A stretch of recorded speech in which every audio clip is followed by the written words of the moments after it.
पैसा हो बहुत और जवानी हो पल्ले तो बहुत ही मुश्किल है कि कोई भी इंसान सीधे रास्ते पर चल सके। हर मनुष्य के अंदर जवानी में जोश तो बहुत होता है, लेकिन होश बहुत ही कम होता है। जोश होना बहुत ही अच्छी बात है, लेकिन उसके साथ साथ होश होना भी बहुत जरूरी है। यह जवानी इंसान की जिंदगी का सबसे खूबसूरत समय होता है। यह समय इंसान का कुछ बनने का या बिगड़ने का होता है, यानी इंसान इसी उम्र में बिगड़ता भी है तो कुछ बनता भी है। अगर कोई गंदी आदतें लग गई तो ये आदतें आपका तब तक पीछा नहीं छोड़ती हैं जब तक आपको यह बर्बाद ना कर दें। जब भी मैं आज के युवा लोगों को देखता हूं तो मुझे बहुत ही ज्यादा दुख होता है कि आज के युवा अपनी गलत आदतों की वजह से खुद ही अपनी जिंदगी को बर्बाद कर रहे हैं। इस जवानी में जितनी भी गंदी चीजें होती हैं वो सब हमें अच्छी लगती हैं, हमारे मन को आकर्षित करती हैं, और यह उम्र है ही ऐसी, इसमें हमें सही गलत का कोई होश ही नहीं रहता है। इसलिए आज मैं आपको इस कहानी के माध्यम से यही बताऊंगा कि वो कौन कौन सी आदतें हैं जो हमारे जीवन को बर्बाद कर रही है और हमें इनसे दूर कैसे रहना चाहिए। बहुत समय पहले की बात है, एक नगर में एक धनी सेठ रहा करता था।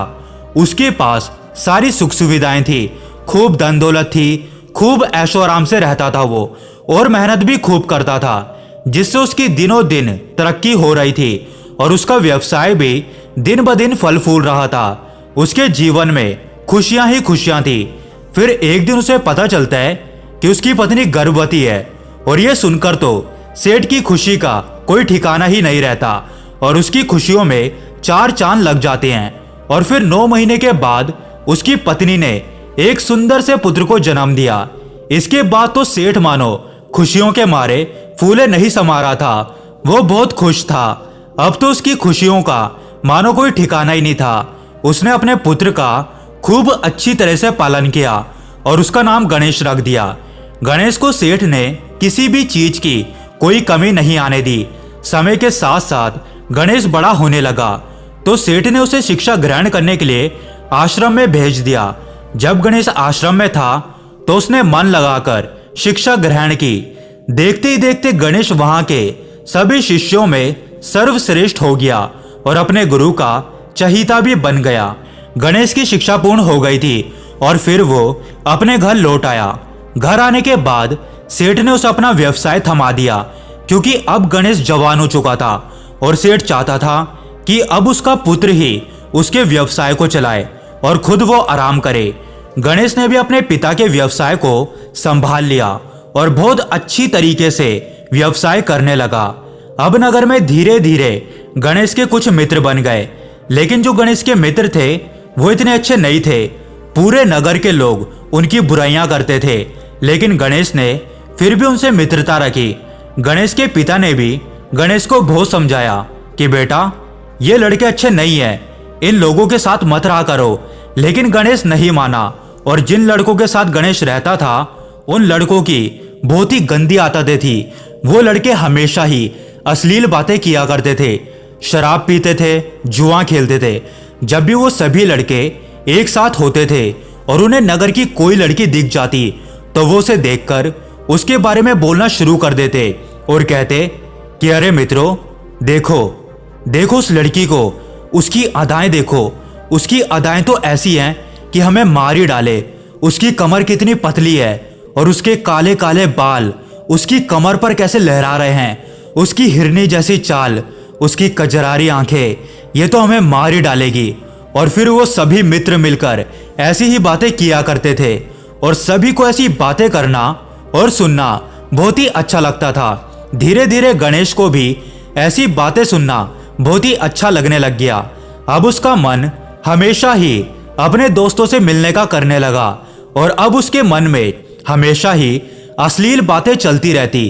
फिर एक दिन जब गणेश अपने घर जा रहा था तो उसे रास्ते में एक लड़की मिली जो बहुत ही सुंदर थी।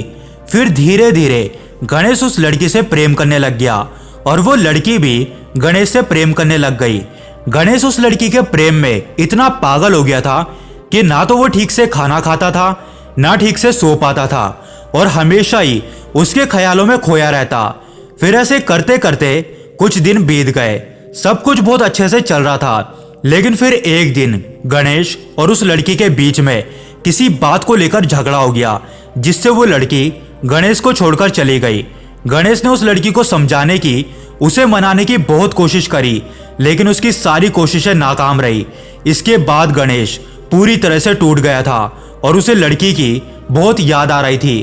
तो उसने उस लड़की को भुलाने के लिए शराब पीनी शुरू कर दी। धीरे धीरे गणेश का व्यापार चौपट होने लगा। वो दिन भर नशे में धुत रहता। वो उस लड़की को भूल तो नहीं पाया था, लेकिन शराब पीने के चक्कर में उसने अपना व्यापार का बहुत ही ज्यादा नुकसान कर दिया था और उसका व्यापार पूरी तरह से बर्बाद हो गया था। गणेश के पिता ने उसे खूब समझाया कि बेटा अभी भी संभल जाओ, जो भी धन तुम्हारे पास है उसका सही से उपयोग करो, तुम वापस से अपने व्यवसाय को पहले जैसा कर लोगे। लेकिन गणेश ने अपने पिताजी की बात नहीं मानी और अपने उन दोस्तों के साथ जुआ खेलने लगा। जब शुरू शुरू में उसने जुआ खेला तो उसे कुछ लाभ हुआ, जिस कारण उसके अंदर लालच बढ़ गया और फिर उसने रातों रात अमीर बनने के चक्कर में अपना सब कुछ दांव पर लगा दिया, जिससे कि वो अपना सब कुछ हार गया। अब उसके पास कुछ भी नहीं बचा था। और जब ये बात गणेश के पिता को पता चली तो उनको बहुत ही गहरा सदमा लगा, जिससे कि उनकी मृत्यु हो गई। और फिर पिता की मृत्यु के गम में कुछ दिनों के बाद उसकी माँ भी चल बसी। गणेश का सब कुछ अब बर्बाद हो चुका था। अब उसके जीवन में कुछ भी नहीं बचा था। उसे समझ नहीं आ रहा था कि ये सब उसके साथ क्या हो गया। उसके माता पिता भी उससे अब दूर चले गए थे। अब उसके पास धन भी नहीं था। अब उसकी हालत ऐसी हो गई थी कि 2 वक्त की रोटी भी वो नहीं खा पाता था। उसके जीवन में दुखों का पहाड़ टूट चुका था। उसने अपने दोस्तों से मदद मांगी, लेकिन उसके दोस्तों ने भी उसकी मदद करने से मना कर दिया। अब गणेश दुखी और परेशान हो गया और अब उसको अपने जीवन से ही नफरत होने लगी। उसने सोचा कि जब मेरे पास पैसे थे तो सब लोग मेरे आगे पीछे रहते थे, और जब अब मेरे पास कुछ भी नहीं है तो कोई भी मेरे से बात नहीं करता। फिर गणेश अपना नगर छोड़कर दूसरे नगर में चला गया, क्योंकि जब व्यक्ति बर्बाद हो जाता है तो ये दुनिया वाले उसका मजाक बनाना शुरू कर देते हैं, उसकी हंसी उड़ाने लगते हैं, उसको भला बुरा कहने लगते हैं। जब वो दूसरे नगर में गया तो उसकी मुलाकात उसके गुरु से हुई। उसके गुरु ने जब गणेश को इस हालत में देखा तो वो समझ गए। उन्होंने गणेश को अपने पास बुलाया और उससे पूछा कि ये सब क्या हो गया बेटा, तुम तो बहुत ही होनहार शिष्य थे। अपने गुरु की ये बात सुनकर गणेश उनके चरणों में गिर गया और जोर जोर से रोने लगा। फिर गुरु ने गणेश को चुप कराया और उससे पूछा कि तुम मुझे विस्तार से बताओ कि आखिर हुआ क्या है। फिर गणेश ने उसके साथ जो कुछ भी हुआ था वो सब कुछ अपने गुरु को बता दिया और कहा कि गुरुदेव मेरे साथ बहुत बुरा हुआ है, मैं पूरी तरह से बर्बाद हो चुका हूँ। गणेश की पूरी बातें सुनने के बाद गुरु बोले कि तुम्हें पता है बेटा, तुम्हारी बर्बादी के पीछे तुम्हारा ही हाथ है। यह सुनकर गणेश ने कहा, लेकिन कैसे गुरुदेव, भला मैं खुद ही बर्बाद क्यों होना चाहूंगा। यह सुनने के बाद गुरु बोले कि बेटा, तुमने जवानी में जो गलतियां की है वही तुम्हारी बर्बादी का कारण बनी है। यह सुनकर गणेश बोला कि गुरुदेव, आखिरकार मैंने कौन कौन सी गलतियां की है जिससे कि मैं बर्बाद हो गया।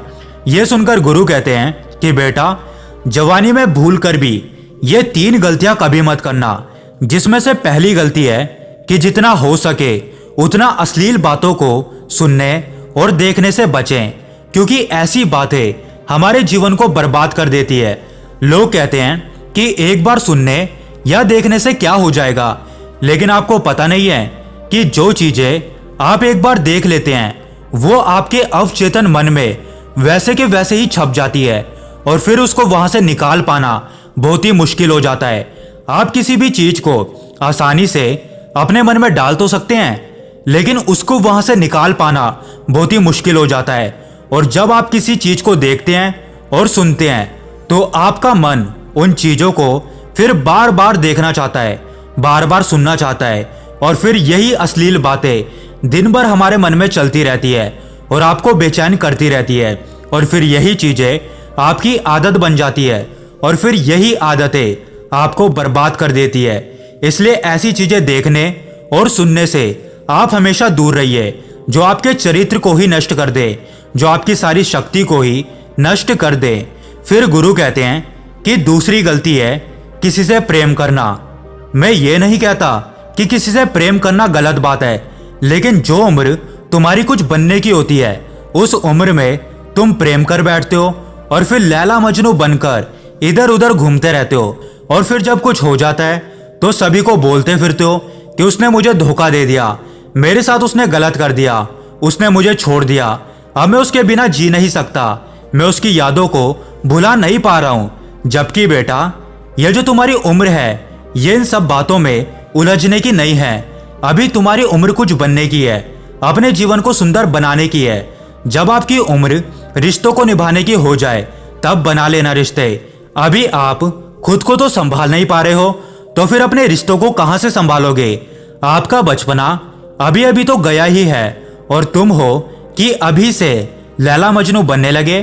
क्या आपको पता है कि लैला मजनू को प्रेम में कितना गहरे से समझती थी? आप लोगों की तरह उनका प्रेम नहीं था जो आज किया और कल टूट गया। आप लोग प्यार में पड़कर सब कुछ भूल जाते हैं। आप लोगों को यह भी होश नहीं रहता कि आपने कुछ ठीक से खाया भी है या नहीं।